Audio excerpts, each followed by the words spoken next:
ABSL Summit. Beyond Tomorrow. Building a Sustainable Future.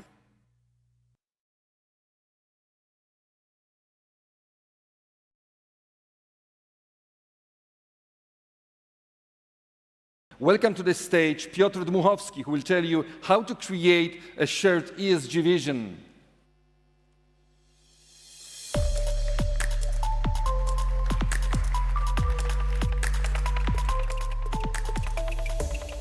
Thank you very much for the invitation. It's actually a great pleasure to be here with you and talk about this very interesting and relevant topic. Actually, I'm very glad that it's taking part in TRICITY because it's my second home. My wife comes from Gdynia, so it was a great opportunity to come over here and actually visit the family as well. But it's amazing event, so thanks for this. Maybe just a few words about myself. So maybe you're a little bit puzzled what an ESG champion is. So basically my first role, I'm head of markets for HSBC in Poland, but I'm also ESG champion for region CEESA. Champion is basically a second job, which actually you don't get paid for. And CEESA is the region that covers Central Eastern Europe and South Africa. It also includes Israel, but it's not included in the acronym. It doesn't matter. So basically, we're going to have an exercise. We're going to check if the technology will work. So I believe you should be able to start voting now. Basically, I would like to ask you the question to vote on A, B, or C. These are the definitions of ESG. So I don't want you to overthink it, start Googling and checking which one is the most fit. It is actually what do you think works for your organization, for yourselves, which do you think is actually the most accurate? And in the meantime, maybe I'll just tell you why I'm asking such a trivial question at the start. Recently, I've been writing an academic paper jointly with real academic researchers, scientists, basically, on ESG investing. And the representatives of the Institute for Environmental Protection of the Polish Academy of Sciences, they basically said, okay, this is the plan for the whole paper we're going to be writing together. And they said, but first we need to define what ESG is. And I was like, what do you mean? Like everybody knows environmental, social governance. But actually we started looking into this. And there are many definitions, and there's it's not that easy. So when you actually look into this, so now I'll try to change the slide, and hopefully you had enough time to actually vote, and we'll see which of those definitions you found to be the most accurate, the most appropriate. So hopefully, I see still some people checking the phones, so I'm going to give you like 15 seconds more, and then we're going to see which one actually won and was seen as the most accurate by the audience. And in the meantime, maybe I'll tell you why a banker is talking to you about ESG. Typically, we are not the inspirational people, but actually the financial industry is at the forefront of the whole green and ESG revolution. Okay, I think we've had enough time. So these are the sources. These are the organizations, institutions that basically wrote those definitions. And hopefully when I change the next slide, we should see the results or not. So can I ask maybe the technical team to show the results on the screen, if that's possible? That would be very, very much helpful. Yes, okay, so I think you can see that just behind me. So there was one that was particularly popular. But in the end, what I wanted to tell you is that there is no single good or bad definition. So there was one that seemed to be more accurate for most of you here in the room, but the real thing is that basically we don't have one single, the most popular, the most appropriate definition, because ESG means a little bit different, means something a little bit different for everybody, for every organization, for every person, for every firm. And these are some of the, let's say, considerations that we look at HSBC when we think about ESG, some of the criteria, some of the features that are important for us. But basically what I wanted to tell you here is that ESG is a little bit different for everybody, and you need to find your own definition. What is important for you, for your organization? But fortunately, I just told you, that ESG is difficult because we don't even know what it is. Fortunately, there's regulation, so it helps. So it's a little bit funny that this is something we look at in a positive way, but that's how I wanted to present this whole topic today to you. Because very often when we have those discussions, for instance, at the Polish Banking Association or within different organizations or industry bodies, regulation is always the topic that comes up right after climate change, and it's the most depressing topic you can have, right? So when you start thinking about the global warming, it's just making you feel bad, and it's just so overwhelming in terms of the catastrophe that might be coming. And it's the same with the regulation. So there's so much of it. We need to comply with it. Nobody knows how to deal with it. But let's just stop for a second and think what it gives us, how it can help us. So there are two main pieces of regulation that I wanted to turn your attention to. The first one is EU taxonomy, which is actually very useful because it's the set of definitions. It's a set of activities that, according to EU, are seen as green. So finally, we have this list. Before that, it was a little bit spontaneous. Everybody was saying, I'm doing a green bond or I'm doing a green activity, but in the end, there was no way to verify that, or there were different ways of verifying that. So finally, we have this one common ground. And the second one is ESG reporting. And this is the one that makes people so much depressed. And actually, it is beneficial because when you need to do the report, you need to do the due diligence. And the due diligence is actually allows you to really understand what's going on within your company from the ESG point of view. And when you have the data, you actually can make informed decisions about how you act on this. You can improve the situation. Without that, it's a little bit, you're out in the dark, and it's difficult, to make those decisions right. So I started talking a little bit about the benefits, and this is the part when I wanted to maybe focus on that a little bit more. So here you can see the results of the Navigator survey. This is a survey that HSBC is doing like every now and then, like every year, every second year.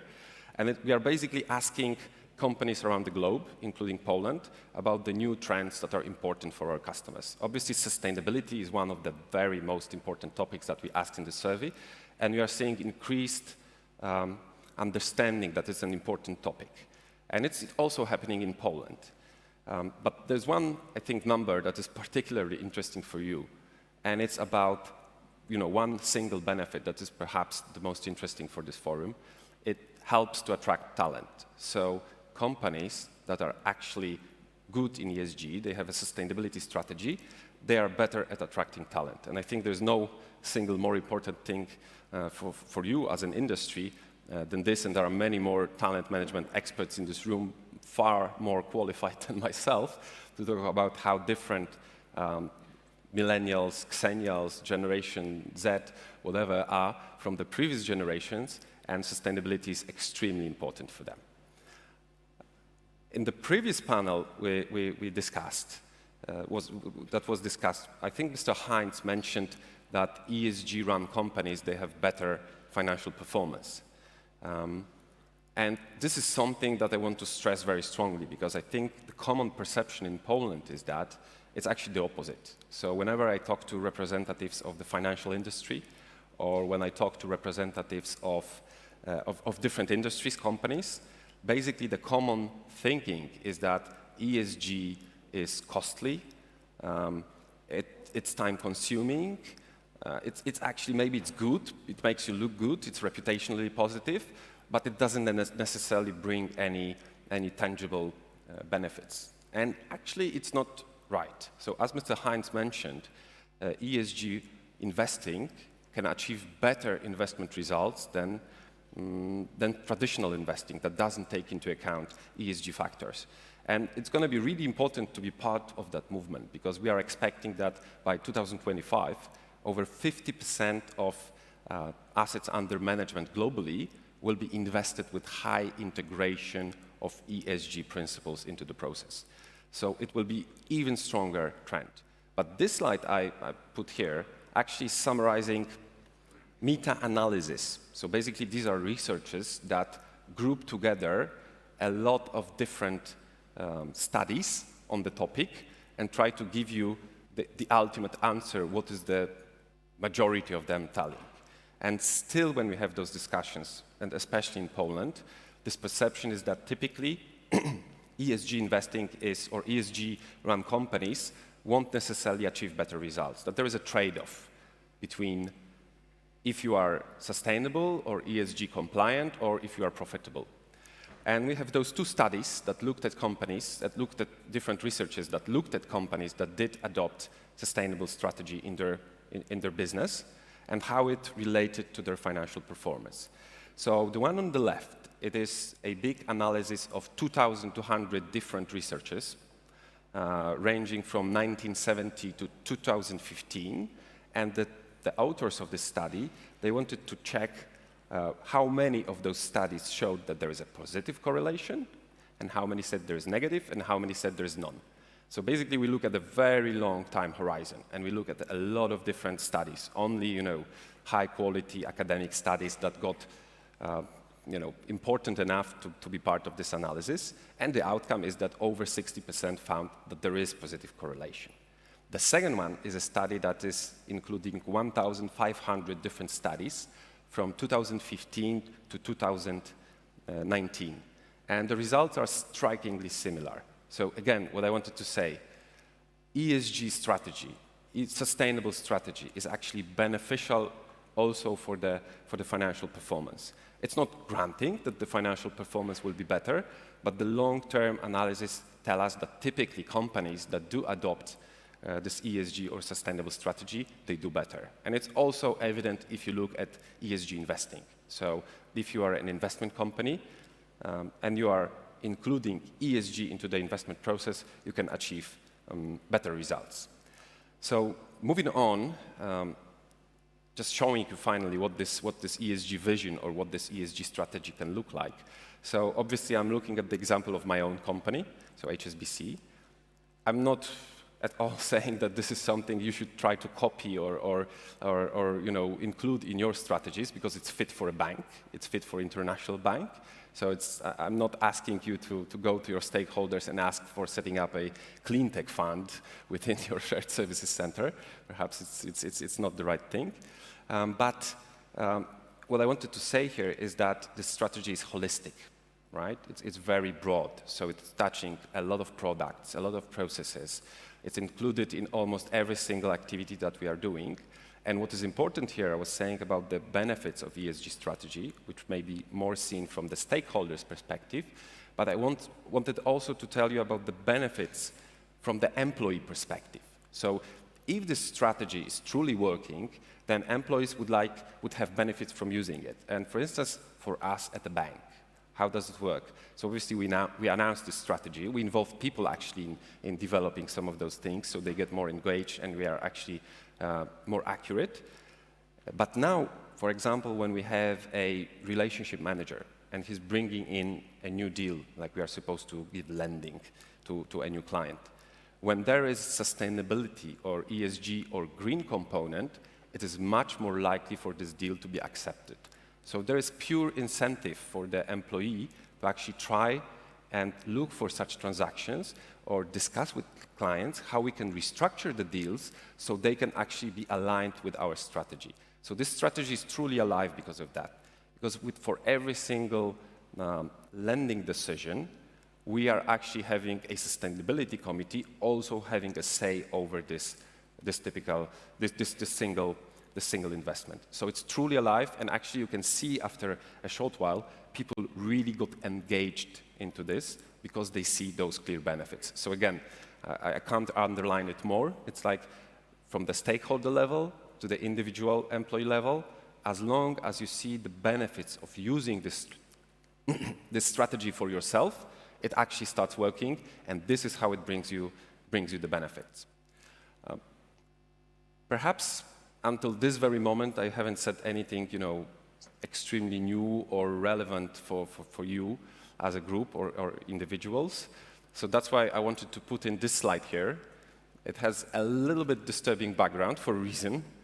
Basically, I wanted for this message to stick with you. So basically, it is about a report. It's a cover page of the report that HSBC is doing every year. It's called The Fragile Planet. And it's ranking countries in terms of risks and opportunities related to climate change. So we are looking at different elements within, for example, risks, like whether there are extreme events, perhaps, that can be increased because of the climate change in a given country.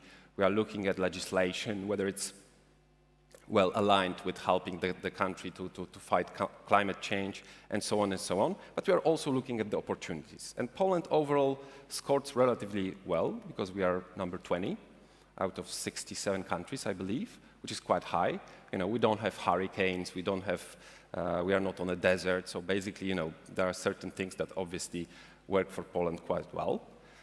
We have our downsides that we are obviously all aware of. So the energy mix, for example, or the stability of the regulation are some of them. But overall, we are doing fine. And we are actually doing better on the opportunity side than a lot of us would think. So this is one of those maybe not intuitively recognized positive sides of adopting a sustainable or ESG strategy, because sometimes you need to dig a little bit deeper, right? When you think about Poland, we wouldn't think that we are one of those countries that can benefit from I mean, it's probably wrongly said, but can have some potential from this big green revolution that is coming, that is here to stop the climate change, the global warming. Because Poland is not seen as the greenest of the countries out there that is paying particular attention to that. And the second table is actually looking at exactly this. There is a concept, it's actually academic concept, so it's not something HSBC invented. It's called green complexity potential. And what it tells us is basically whether a country, its industry, its workforce, supply chain connections, its positioning in the world, natural resources like silver, copper, are also relevant, is well suited to produce goods and services within this green revolution that will be suitable for the clean tech and for fighting climate change. And Poland in this specific ranking is ranked number 9. So I think it's quite high. There are a lot of developed countries well behind us. So I think it's quite striking. So we are looking at this from the macro level, from the country level. However, there can be some unrecognized benefits or positive things of the sustainability ESG strategies that you don't recognize immediately. So I think it's worth to dig deeper and sometimes try to look for them. And this is just one of the examples. But I think for Poland, strategically, it's particularly, I think, interesting so that we can focus on those opportunities and try to make the most of them. So slowly moving to summing up what I wanted to tell you here, how do we create a shared ESG vision? So I try to touch upon 3 main subjects. First of all, we don't have one single definition of what it is. You need to find it for yourself, for your company. And obviously, it will work much better if you get people engaged into this. And I think it's very obvious, but not always obvious things do happen this way. The second big thing is about looking at the benefits and the positive side of things. So don't let ourselves be kind of stuck in this calamity of global warming, of reporting requirements, of the costs that are ahead of us. Let's look at the things that this change, this revolution can potentially bring us. What are the benefits? And I was telling you about the talent attraction. So actually, I can also share with you my own experience with that, because I was doing 2 years ago postgraduate studies at Cambridge University, which was about sustainable business. And one of the projects I did during those studies, it was a group project. We were looking at different financial institutions that were adopting ESG strategies within their companies. And we are doing semi-structured interviews, and the companies were ranging from private equity firms from New York, community banks in Canada. There was an owner of insurtech company from UK. There were some pension funds from Australia, so a wide range, mostly Anglo-Saxon, because this was related to an American certification of ESG standards that is called B Corp, but that's less relevant here. And we are asking those people, what are the benefits for you for adopting this strategy? And they were telling us different things. So they were saying, for example, it allows them to better manage risk because they are closer to the community. Some were saying that they attracted new customers. But all of them absolutely all of them mentioned talent attraction and talent retention. So I think it's particularly important. And the last thing is just make your strategy holistic, so it touches all the parts of the company. And when people actually see it alive, then they will engage with it, and then when you can actually start taking benefits of that. Thank you very much. I think now it's the time for a break, so enjoy your coffee and the rest of the conference. Thank you.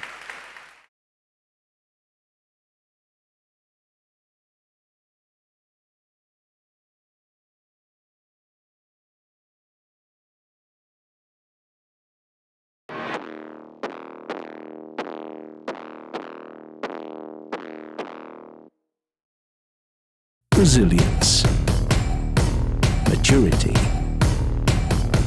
talents, growth, innovation. The change made us stronger. This all made us sustainable. ABSL Summit. Beyond tomorrow. Building a sustainable future.